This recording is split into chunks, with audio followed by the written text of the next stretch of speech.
Guys, so welcome back for my YouTube channel, another Roblox with me. So let's go. Yan, maingay naman si Toby, guys. May kuwento sa inyo, guys. Alam niyo yung yung Strangers sa GMA ba yun? Yung sa channel 7. Idol ko yung kulay pink doon, tapos yung kulay blue. Tapos alam mo ba, inag-aawan ako ng ng best friend ko. Sa kanya daw yung pink at blue. Hate na hate ko yung pabigyan ko. Tapos inag-aawan pa ako ng idol. Ano naman hindi ma-attract doon. So, yun lang yung kwento ko. Tapos, naisip ko, lumabas ako. Kasi, sasamahan ko yung pinsan ko si Dayan, hindi niya tunay na pangalan. Tapos, sinamahan ko siya sa labas. Kasi, bumili kami ng Argentina na parang San Rino. Tapos, may bisita. Si, Tito Egay. Hindi niya tunay na pangalan. Nakaharang sila doon sa front ng dadaanan namin. Tapos, masikip kasi yung kasi lusutan lang yon, parang shortcut na daanan lang. Tapos, yung sa labas nun, may daanan pa ulit. Yung daanan na nun, sobrang sikip talaga. As in, sobrang sikip na and, ayun, tapos na. Wait lang, itutuloy ko mamaya. Tapos, nung pumasok na kami sa doon, edi napagilid ako kasi andun yung kaibigan ni Tito. Tapos, nung andun yung kaibigan niya, napaisip ako na tatalikod dala ko or haharap kasi. Tapos, pagkatalikod ko, andun na siya. Nasa na siya, parang nakakatingin na siya sa akin. And real story ito, nangyari talaga to nung linggo nung wala akong pasok. And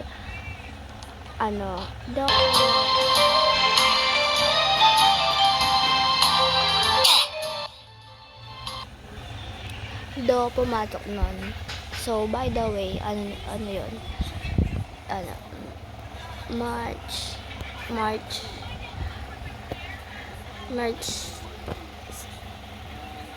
15, Friday, hindi ako pumasok nun.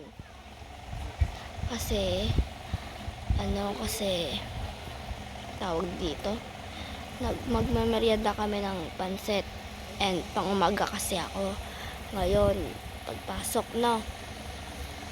Tapos, itong pinsan ko na siya na diretso siya, and ako napasikip yung daanan ko, kaya daanan ko yung kaibigan niya. Hindi ko naman alam na pala yun, manyak. And ayun, nung nalaman ko yun, edi tumalikod ako sa kanya. Tapos tumingin siya sa akin, parang staring me at, and syempre ako, magbulatin ako.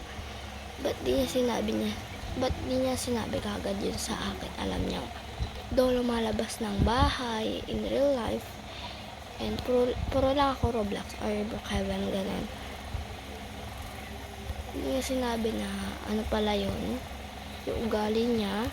Pares siya ng tito ko na may pinsan akong pangalan na Wendy, hindi niya tunay na pangalan.